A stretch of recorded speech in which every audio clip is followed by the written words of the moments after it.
Assalamualaikum warahmatullahi wabarakatuh. Hei anak-anakku kelas 9, ketemu lagi dengan saya Ustazah Evi Mauludia. Kali ini kita akan belajar mengenai Kedaulatan Negara Kesatuan Republik Indonesia. Mari kita belajar bersama-sama. Oke, kali ini kita akan berbicara mengenai Kedaulatan Negara Kesatuan Republik Indonesia. Seperti yang kita ketahui, Indonesia menganut dua kedaulatan, yaitu kedaulatan rakyat dan kedaulatan hukum. Kita menganut kedaulatan rakyat sesuai dengan pembukaan alinea 4 dan pasal 1 ayat 2 Undang-Undang Dasar Negara Republik Indonesia tahun 1945. Sedangkan kita menganut kedaulatan hukum sesuai dengan pasal 1 ayat 3 Negara Republik Indonesia tahun 1945 yang bunyinya negara Indonesia ialah negara hukum, dan pasal 27 ayat 1 yang menyatakan ialah semua warga negara sama kedudukannya dalam hukum dan pemerintahan dan wajib menjunjung hukum dan pemerintahan itu tanpa ada terkecuali. Prinsip-prinsip kedaulatan negara Republik Indonesia. Negara Indonesia adalah negara kesatuan yang berbentuk republik.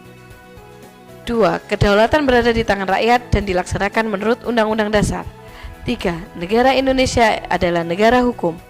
Keempat, Presiden tidak dapat membekukan atau membubarkan Dewan Perwakilan Rakyat. 5. Menteri-menteri diangkat dan diberhentikan oleh Presiden. 6. MPR hanya dapat memberhentikan Presiden dan Wakil Presiden dalam masa jabatannya menurut Undang-Undang Dasar.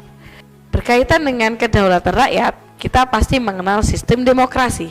Demokrasi berasal dari kata demos dan kretain, artinya pemerintahan rakyat. Menurut Abraham Lincoln, demokrasi ialah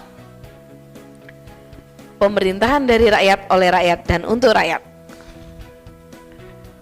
Sekarang kita harus tahu bagaimana sih syarat sebagai negara demokrasi. Negara demokrasi ialah negara yang memiliki perlindungan konstitusional. Yang kedua, badan kehakiman yang bebas dan tidak memihak. Adanya pemilihan umum yang bebas. Terus ada kebebasan untuk menyatakan pendapat dan kebebasan berserikat, berorganisasi, dan beroposisi, serta adanya pendidikan kewarganegaraan. Lah, Indonesia sangat beda dengan demokrasi yang dianut oleh negara-negara lain. Di Indonesia menganut demokrasi Pancasila. Ciri khususnya yaitu adanya musyawarah. Musyawarah ini untuk mengambil segala keputusan negara. Baik, pelaksanaan demokrasi di Indonesia. Pelaksanaan demokrasi di Indonesia dibagi menjadi dua, yaitu demokrasi langsung dan demokrasi tidak langsung. Demokrasi langsung seperti yang kita ketahui, kita itu memilih presiden, wakil presiden secara langsung. Sedangkan demokrasi tidak langsung, kita ini memilih wakil-wakil rakyat yang nantinya wakil-wakil itu mengutarakan aspirasi rakyat.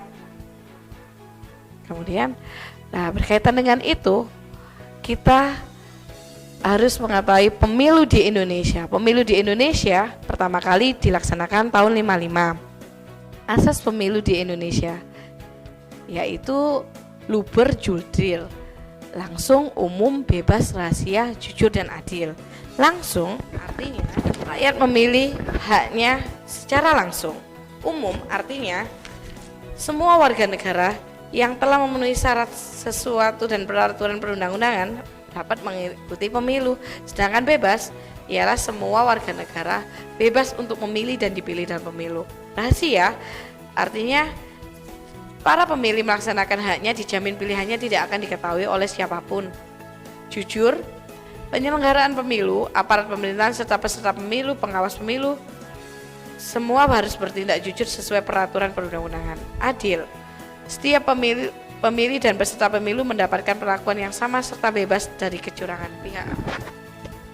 Sekarang kita belajar mengenai perkembangan demokrasi negara Republik Indonesia. Yang pertama, demokrasi parlementer tahun 45 sampai tahun 59. Yang kedua, demokrasi terpimpin tahun 59 sampai tahun 66. Selanjutnya ada demokrasi Pancasila tahun 66 sampai tahun 98. Dan yang terakhir, demokrasi Pancasila masa reformasi tahun 98 sampai sekarang. Kita bahas satu-satu yuk. Yang pertama, demokrasi parlementer. Ini juga bisa disebut demokrasi liberal. Demokrasi ini pengawasannya dilakukan oleh parlemen, di mana menteri-menterinya bertanggung jawab kepada parlemen. Di Indonesia, demokrasi liberal ini dilaksanakan setelah keluarnya maklumat pemerintah pada tanggal 14 November tahun 45 dan berakhir dengan dikeluarkannya dekret presiden 5 Juli tahun 59 untuk kembali ke Undang-Undang Dasar 1945. Dan yang kedua, ada demokrasi terpimpin. Demokrasi ini berintikan musyawarah mufakat secara gotong royong antar sesama orang. Pelaksanaan demokrasi terpimpin terjadi pada tahun 59 sampai 66. Ditandai ciri-cirinya sebagai presiden memegang seluruh tampuk kekuasaan dan kedudukannya sebagai kepala negara serta kepala pemerintahan. Dan terbatasnya peranan partai politik dalam pemerintahan. Selanjutnya ada demokrasi Pancasila. Ini dilaksanakan pada saat Orde Baru. Merupakan faham yang bersumber dari pembukaan kepribadian dan falsafah hidup Pancasila. Landasan dari demokrasi Pancasila ini yaitu kedaulatan rakyat seperti yang tercantum dalam pembukaan Undang-Undang Dasar 45. Demokrasi Pancasila pada masa Orde Lama berlaku sejak Maret 66 sampai 98 dan berakhir ketika adanya reformasi. Dan yang terakhir, demokrasi Pancasila pada masa reformasi. Demokrasi ini dianut sejak Mei 98 hingga sekarang, di mana rakyat merupakan sumber dan pemegang kekuasaan. Prinsip demokrasi Pancasila ini adalah memperhatikan kepentingan semua golongan, lapisan masyarakat dan berbagai daerah, suku bangsa, dan berprinsip kemutlakan suara terbanyak yang dapat mengakibatkan tirani mayoritas. Demikian pembelajaran hari ini. Mudah-mudahan kita bisa selalu menjaga keutuhan kedaulatan negara Kesatuan Republik Indonesia. Sampai bertemu di materi selanjutnya. Assalamualaikum warahmatullahi wabarakatuh.